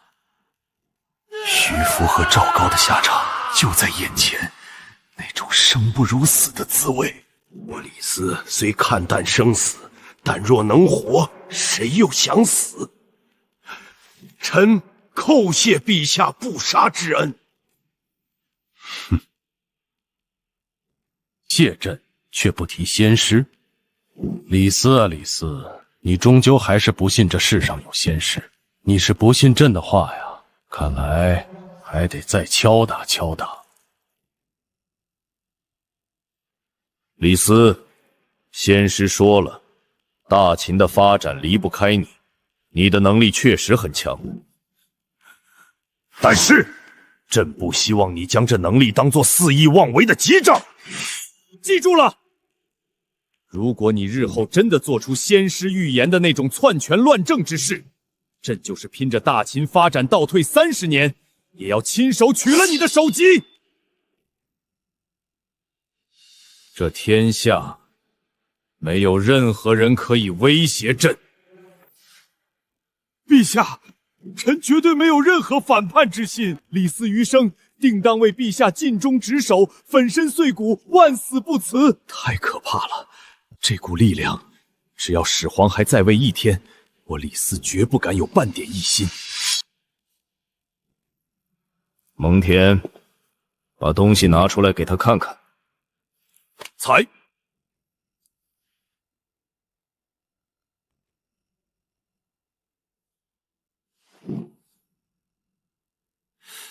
这是一个土疙瘩，看起来像某种植物的根茎。看来号称见多识广的大秦丞相也有没见过的新鲜玩意儿。扶松，给丞相解释一下，这是何等神物？遵命。丞相请看，此物名为土豆，乃是仙师所赐的绝世农作物，它既可作为主食，也能当作菜肴。土豆。先师曾言，此物可用煎、炸、烹、炒、煮、烤等各种方法烹陶，滋味皆是上佳。最关键的是，它极易成活，只需切成块埋入土中，浇点水即可生长，1年可种2季，2、3个月便能成熟，饱腹感极强，是绝佳的军粮之选。眼神一亮，职业本能让他瞬间意识到此物的价值，竟有如此奇物，易存活，能果腹，成熟快。长皇子，微臣斗胆问一句，这土豆亩产量能达到1石吗？1石？连1石都没有，难道只有半石吗？若只有半石，虽有其他优点，在大秦推广怕也是难事。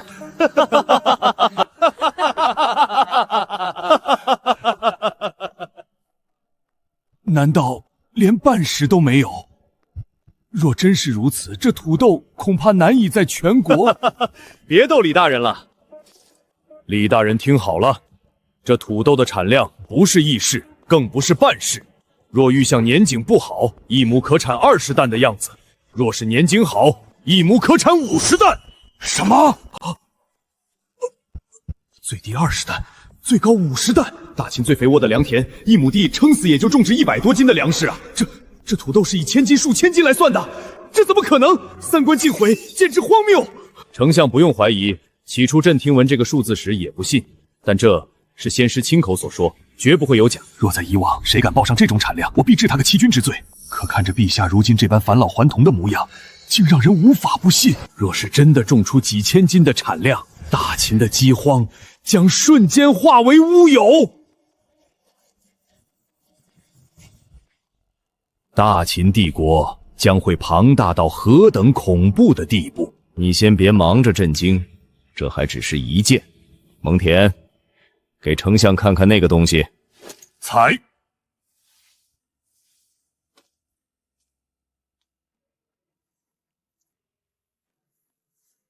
去质猪法，去质过的猪长大后体型会比没去质的大很多，同时去质过的猪没有膻味，烹饪味道鲜美。陛下，这用处是什么？不就是让猪长大了一点，肉变得能吃了一点吗？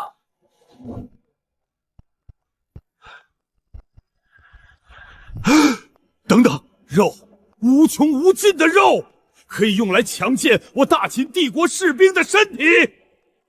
没错。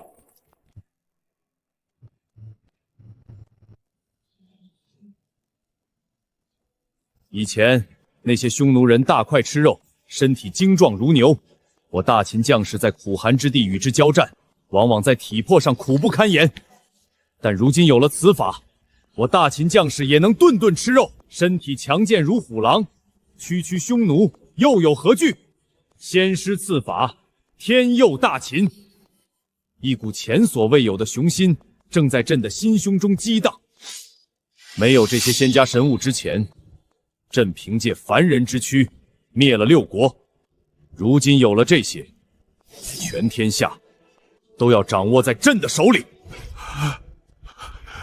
若真是如此，那大秦必将更加强大，大秦的疆土必将更加辽阔。没错，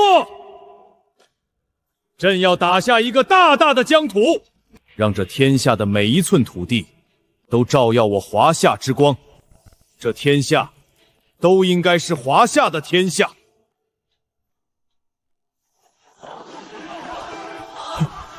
天下归华夏，始皇威武！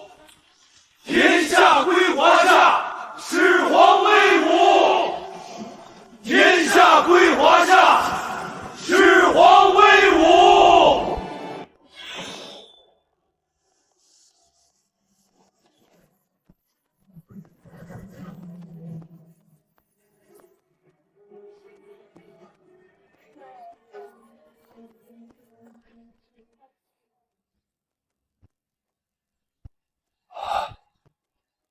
老天，足足3000精兵，这等数量的大秦锐士，放在战国时期都足够去踏平一个小国了。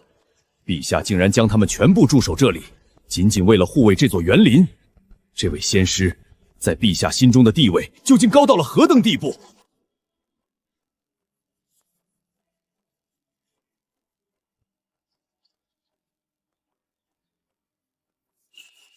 员外驻扎如此重兵，若里面真住着仙人，陛下对其重视程度简直闻所未闻。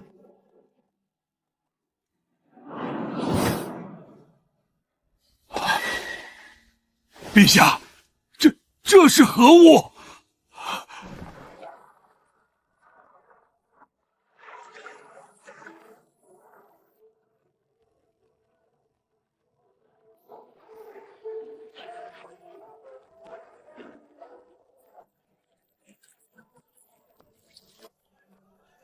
这难道又是仙家的神物？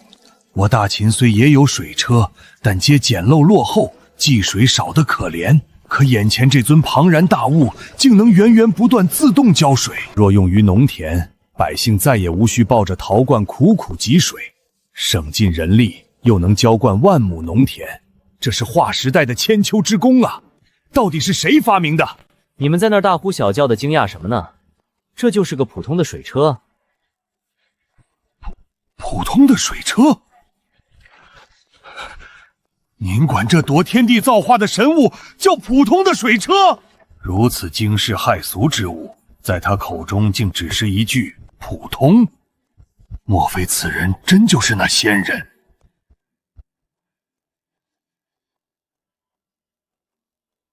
等等，他的眼睛似乎是瞎的。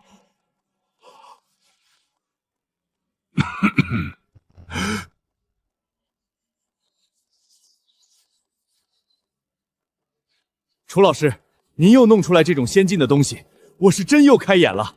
有此等利器，大秦的农业必将如虎添翼，距离大秦强盛又近了一大步。这种玩意儿也叫先进？水车而已，你们平时都不看电视的吗？电视？电视是谁？为何我们要看他？老李，休得无礼！哼，这电视肯定又是楚老师仙界里的事物。听这名字的电视，想必是一位极其好看、身段极为漂亮的仙界女子吧？若是将来有机会，真想立这位电视为妃呀！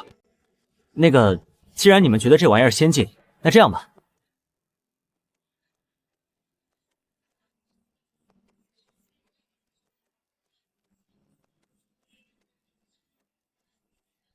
这个给你们，这是曲园离的图纸。我在教堂周围也就种点小菜，让人弄个水车浇水就足够了。这礼我拿着完全没用，就给你们了。朕好歹是堂堂大秦始皇帝，不要的破烂玩意儿就随手塞给朕，合着朕成了收破烂的了。不过楚老师身上拔根毛都是仙气，拿来看看再说。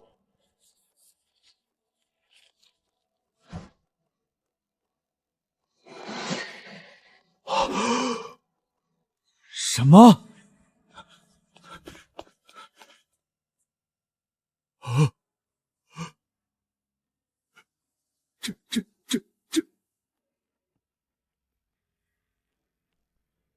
我大秦的植园梨笨重无比，既不省力也不灵活，有时甚至得2头牛来拉，且耕地极浅。可这图上的屈原梨结构竟如此精妙，不仅省力灵活，还能深耕。看这设计，只需1头牛，甚至一个力气大点的壮汉就能拉动。这简直是夺天地造化的神物啊！这种超越时代的奇物，怎么可能是大秦现在能有的？以后谁再敢说楚原不是仙人，老夫第一个撸起袖子跟他拼命！这个很先进吗？这难道不是最基本的东西吗？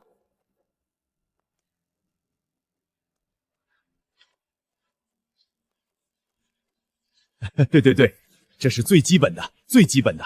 楚老师，给您介绍一下啊，这是我们村的老李，是我们村子里的文化人，绝对算得上是最天才的人了。老李，天才？老李，你的意大利炮呢？拉出来，把萧雅。哎，不好意思，哭错坟了。把秀玲给我轰了！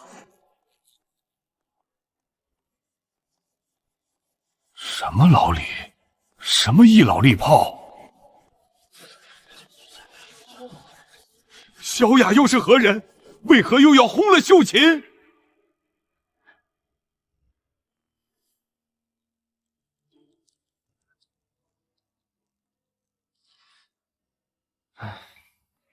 行吧，行吧，那我就在这儿待着吧。学堂，楚老师，秀琴今日不在村里，就不轰了。你们这村子可真是太落后了，想跟你们聊聊梗都聊不起来。我有时候真怀疑，我自己是不是从后世穿越过来的。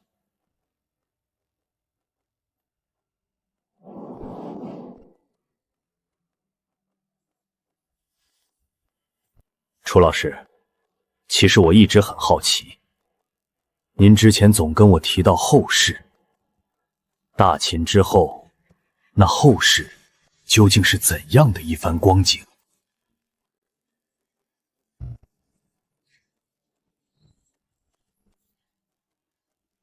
怎么，想听？想听。那就行。既然你们想听，那今天咱们就来好好学学这堂课。今天给你们讲讲大秦之后的华夏2000年繁荣。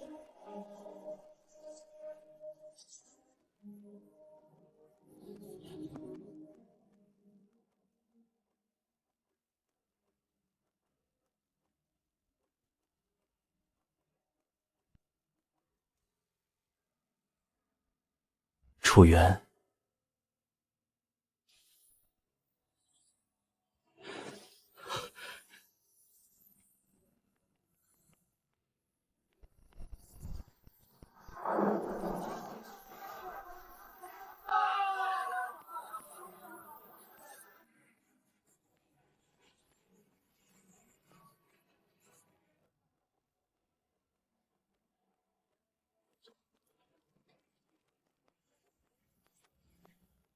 今天我们一起来学习大秦之后的华夏历史。大秦之后的朝代，你们知道是哪个朝代吗？果然，在他们眼里，大秦应该是万世长存的。看来大家都是文盲。那我换个问法，之前我们提到过刘邦和项羽，老师可以告诉你们，下一个朝代的开国皇帝就在刘邦和项羽2人之中产生。你们认为？肯定是项羽啊！楚老师说过，项羽能跟章邯将军打得有来有回。刘邦呢？没听过这么能打，天下肯定是他的。对，肯定是项羽。项将军威武！项将军威武！项将军威武！错，是刘邦。刘邦，项羽善战却输了，那刘邦究竟赢在何处？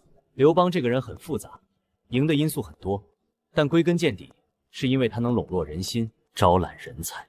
反观项羽，心高气傲，十分自负，他不懂得重用人才，更不会笼络人心，所以他注定失败。举个例子，刘邦先进咸阳，但他入关后立即与百姓约法3章：杀人者死，伤人及到底罪。他手下来的士兵在咸阳秋毫无犯，甚至善待秦国皇室，没伤害任何人。如此仁慈，这刘邦竟是儒家门徒？那项羽又是如何做的？项羽，他只有一个字：杀。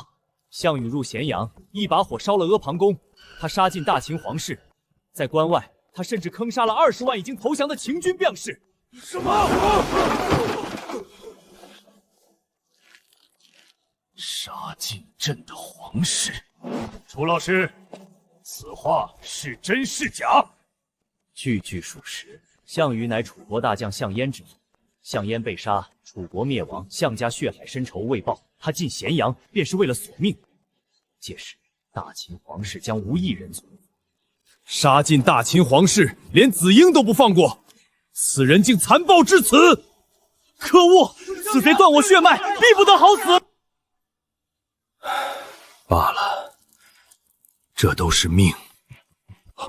陛下，成王败寇，当年大秦灭楚，项家亦是流血飘骨，因果循环，他不杀朕的子孙才叫奇怪。陛下心宽，但项羽杀了皇室也就罢了，竟然坑杀大秦20万降卒。没错，此举简直丧尽天良。没错，那可是20万条性命。这个项羽简直比胡亥还要会用残暴。停！虽然我崇拜始皇，但请不要拿胡亥跟项羽比。项羽杀孽虽重，但他是一个真正的传奇。项羽14岁便能单手扛鼎，武艺举世无双。这9节到项羽，才9节项羽。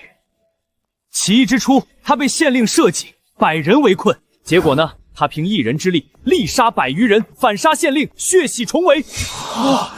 成为首领后，他每次冲锋必骑乌蹄马，冲在全军最前线，以1人之勇敌万人之势。巨鹿之战，他破釜沉舟，自断退路，包围王离，将其灭杀。即便是面对章邯，他也丝毫不落下风。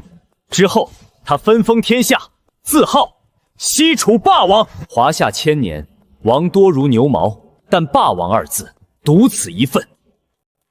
还有彭城之战，项羽率3万楚军正面冲锋，一举击溃了刘邦56万联军。什么？3万击败56万？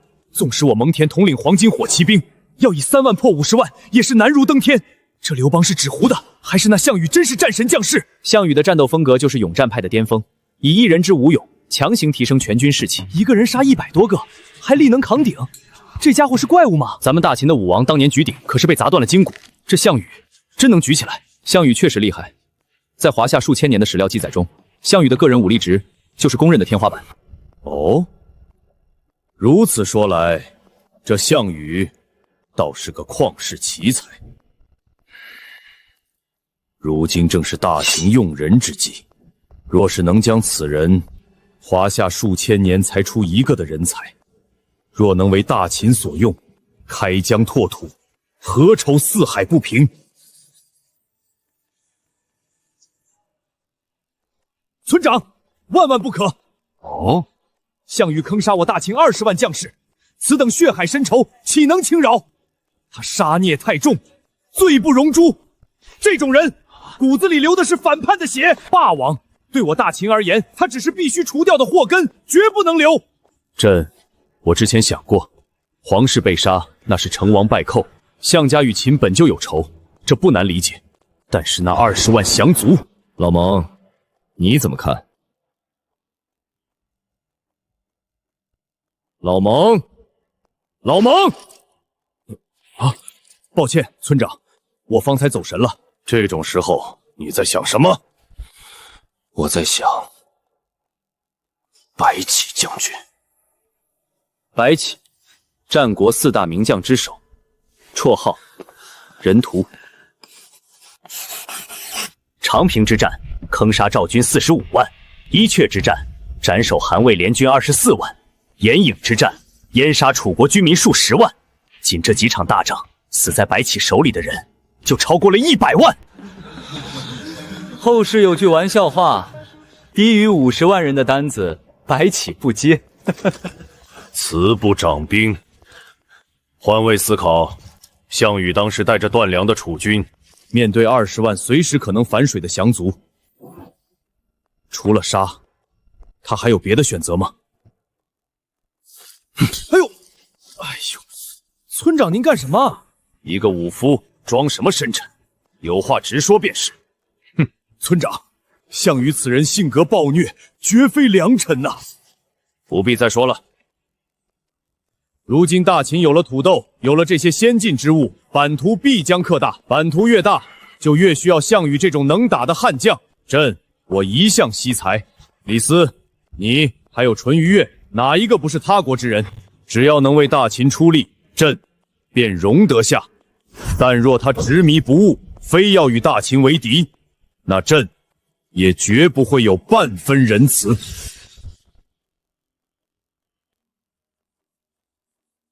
楚老师，继续说。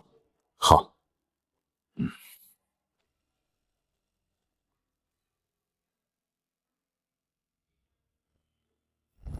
若不能为朕所用，便绝不可留。间接培养对手，乃帝王大忌，杀伐果断，方为上策。楚老师，那项羽既然如此神勇，最后又是如何落败的？我曾听章邯提过，项羽此人极难对付。章邯眼光极高，能被他看中的年轻人不多。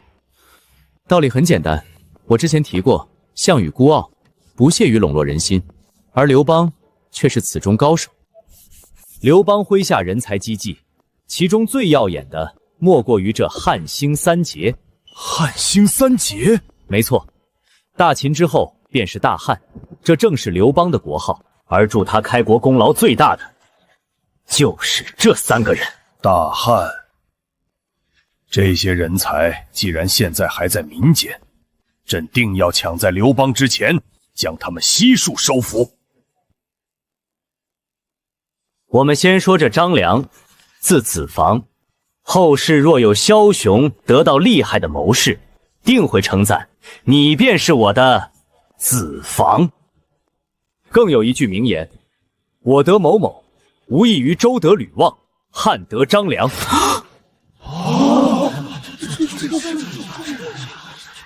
吕望，老师说的可是那位辅佐周朝800年的姜太公姜子牙？正是。在后世看来，张良对大汉的成就，足以比拟姜子牙对周朝的功勋。好一个张子航！张良此人计谋多端，最重要的评价只有8个字：运筹帷幄之中，决胜千里之外。决胜千里之外，我们连课堂上的东西都还搞不明白，此人竟有这般神算。我自诩大秦第一能臣，自问也做不到决胜千里。这张良竟强悍至此。不过这张良有一件事与始皇的关系可谓密不可分。哦，何事？难道他曾投奔过朕，却被朕错过了？你想多了。张良曾在大伯荡海亲手策划了一场针对始皇的刺杀。什么？刺杀朕？我？瞧你那激动的样，你又不是秦始皇，你惊个什么劲儿？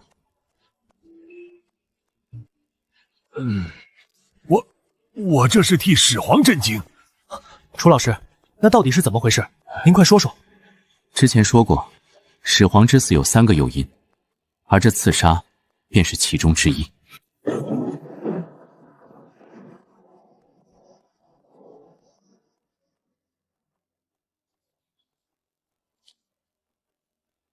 楚原、公子和扶苏，刚才说到始皇之死，除了徐福的毒丹，这第2个原因就是劳累过度。始皇常年批改奏章，熬夜成疾，身体早就垮了。的确，陛下批阅官文常通宵达旦，我等劝谏多次亦是无用。原以为是天命不假，竟是毁于暗度劳营。若能多招揽如汉兴三杰般的人才，朕何至于此？那么第3个原因是什么？刺杀！没错，始皇29年，也就是始皇第3次东巡途，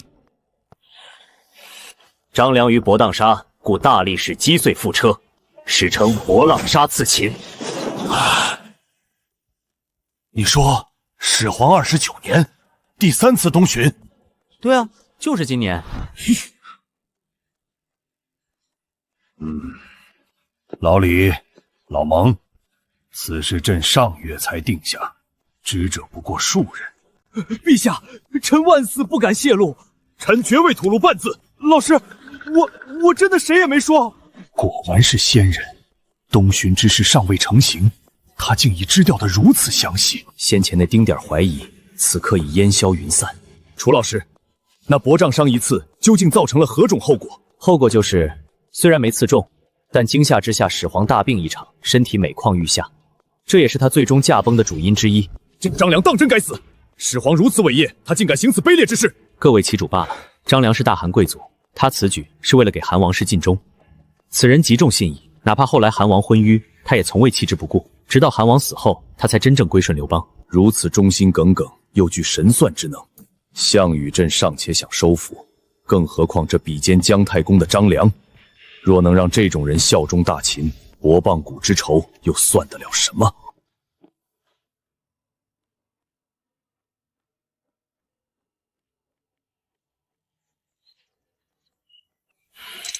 皇权不可辱，张良行刺本该千刀万剐。萧何此人极不寻常，世人皆知张良韩信之名，常以为萧何只是凑数的，但实际上他是汉兴三杰之首，是刘邦钦定的开国第一大功臣。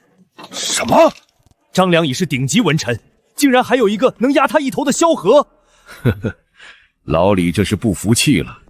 他在大秦自诩一人之下，万人之上，如今却凭空冒出2个能与他比肩的人物。请教楚老师，这萧何究竟有何惊人成就？萧何主管后勤，刘邦在前线与项羽交战，屡战屡败，折损无数兵马粮草。但无论战况多惨烈，萧何总能在后方源源不断的输送士兵、粮草和器械，让刘邦永远有本钱从头再来。如此后勤能力，简直是神人！这是何人？孟将军深有感触。楚老师有所不知，打仗打的就是国力与后勤。末将出征多年，不知多少次因粮草不济而被迫撤兵，恨不得砍了那些管后勤的官吏。这萧何能在刘邦几十万大军溃败后，迅速重组军队再战，这等后勤官，末将做梦都想抢一个过来。确实有些本事，但若只是管理后勤，想必张良也能做到，李斯亦能做到，这似乎并不算顶级。李大人，这话你就差了。若萧何仅此如此，刘邦怎会让他坐稳大汉第一任丞相之位？在大汉建国后的休养生息中，他的举措才是真正的治国大略。丞相，他竟也做了丞相！不错，大汉第一任丞相，地位更在张良之上。丞相，大汉第一任丞相，天下之大，竟真的有2个与我不相上下，甚至更胜一筹的人才。李斯啊，李斯，你恃才傲傲，如今被打击也是好事。可一想到你日后竟敢背叛朕、背叛大秦，朕这心里终究是扎着一根刺。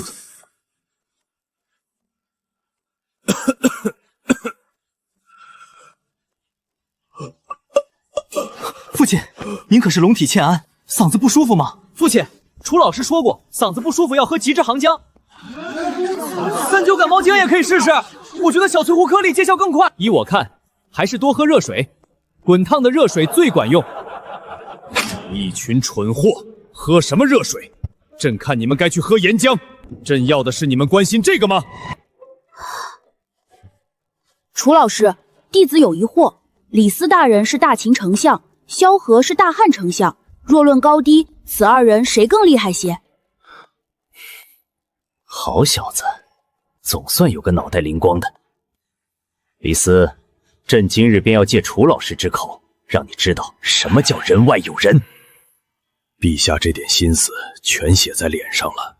可万一楚老师真说我不如萧何，我这老脸往哪儿搁？李斯与萧何吗？这2位的比较确实有些难度。若论对各自国家的贡献，2人可谓各有千秋。但如果非要分个高下，我认为应该是李3更胜一筹。萧何的能力在于辅佐与后勤井井有条，无可挑剔，但在制度创新上，他不如李斯。李斯提出的诸多制度，如废分封、行郡县，那是开创了历史先河的伟业。老命保住了。如今陛下肯定会去搜寻萧何入秦重用，若楚老师说我不如他，再加上我那未来背叛的前科，这丞相之位怕是到头了。还好，还好。原来李斯这么厉害啊！看来朕的眼光倒也不差。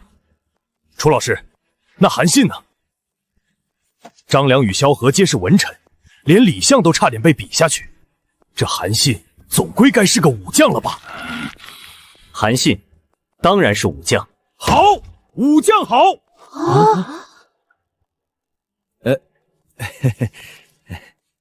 既然是武将，那楚老师快讲讲，这个韩信打仗究竟有多厉害？楚老师，这韩信打仗是如项羽那般万人敌的勇猛，还是运筹帷幄的谋略？勇猛，用这2个字来形容韩信，未免太小看他了。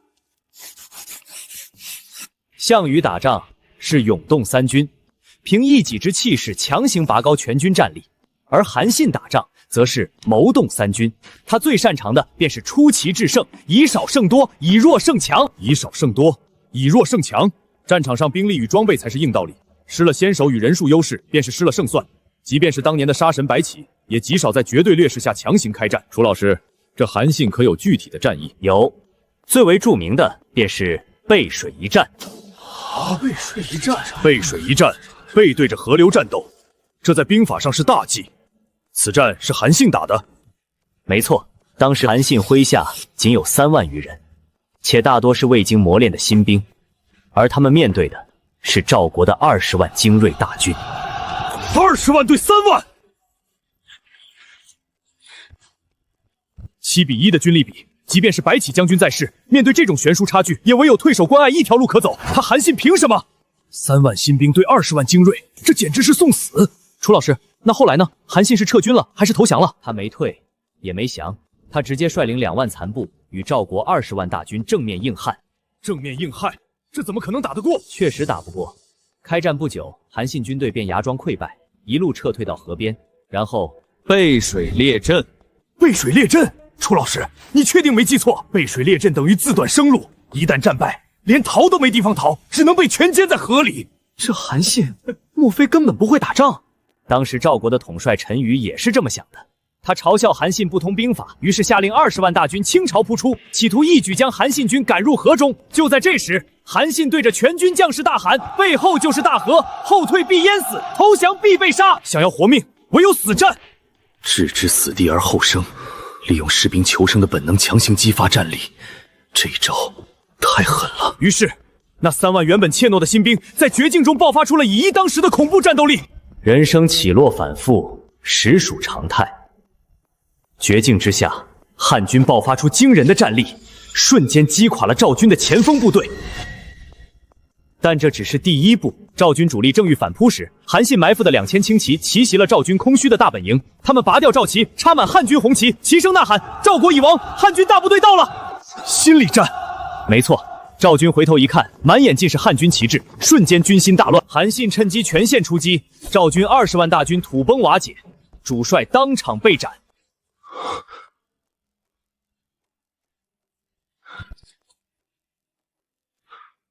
背水列阵，以死求生，奇袭大营，断其后路。这一升一降，算尽了人心与兵法。若易地而处，我恐怕也难逃一败。此人简直妖孽，若不能为大秦所用，必成大患。如此奇才，难怪那刘邦能得天下。张良、萧何谋于庙堂，韩信断胜于战场。这3人联手，怕是拴条狗都能赢。朕上在位，大秦未乱，这些人才，朕绝不会放过。陛下圣明，若能得此3人，大秦基业必万世永固。韩信最惊人的战役，可不只是背水一战哦，还有比这更离奇的。韩信功高盖主，刘邦心中忌惮。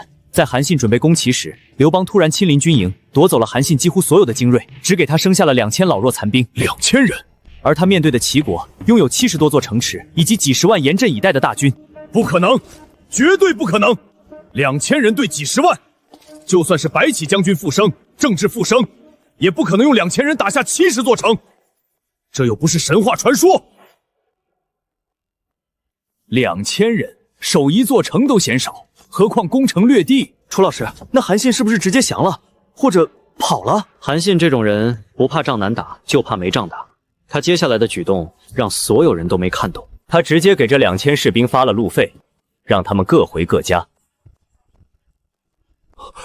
原地解散？那他一个人怎么去打几十万大军？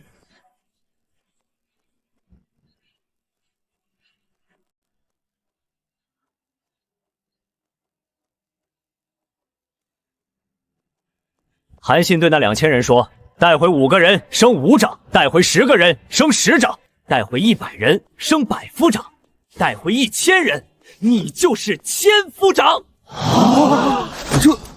这是何等闻所未闻的手段！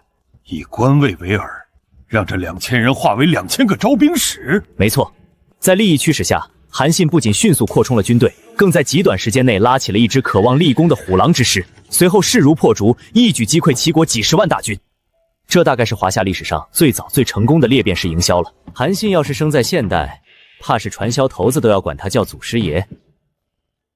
好，此等人才，计谋层出不穷，诡道已入化境，朕必升治此人。兵者诡道，韩信之诡已远超孙子兵法之范畴，末将当真受教了。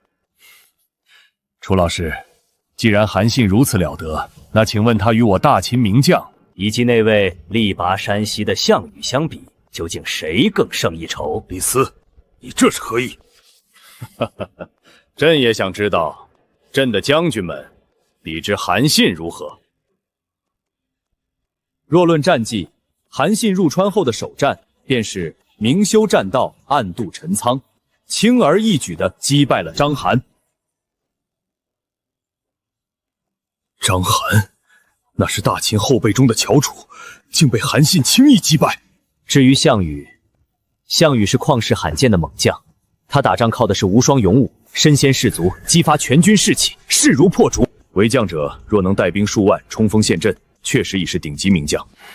但项羽的局限也在于此，他能统帅数万人，却难以驾驭几十万甚至上百万人的大军。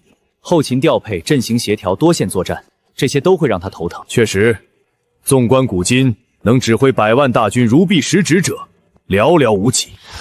但韩信不一样，韩信统兵多多益善。韩信点兵多多益善，他可是能指挥100万大军的人，即便是100万之众，在他手里也能像捏紧的拳头一样收放自如。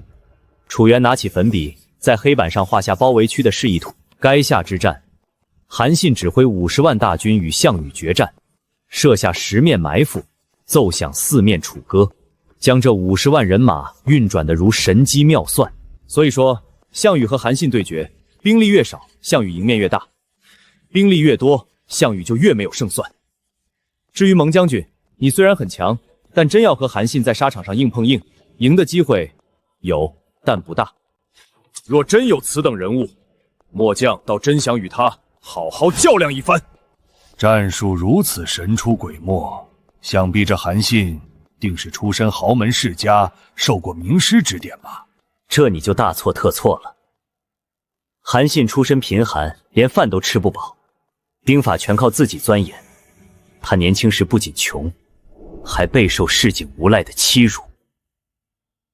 曾有个屠夫拦住他，说：“你要么拿剑刺我，要么从我胯下钻过去。”韩信不想惹事，当着众人的面，真的从那屠夫的胯下爬了过去。这就是著名的胯下之辱。荒谬！堂堂7尺男儿，怎可受此等奇耻大辱？士可杀不可辱。这韩信究竟是怎么想的？荒谬之极！此等歪理，闻所未闻，一派胡言，妖言惑众。你们又何尝不是在这内卷之中呢？所谓内卷，即是……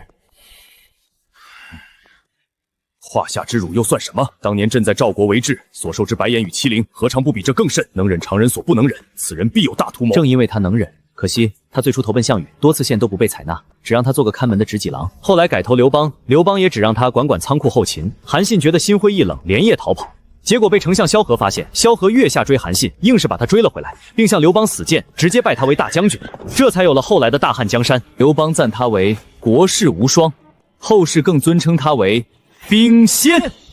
哈哈哈哈哈！好一个国士无双，好一个兵仙！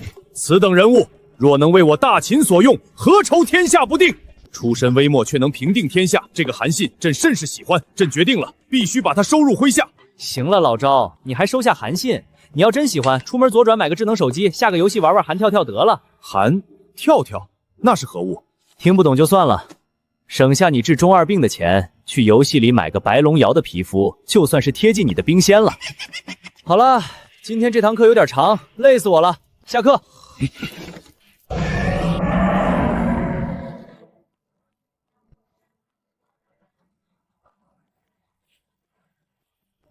蒙恬，传朕旨意，立刻把章邯、王贲都给朕叫来。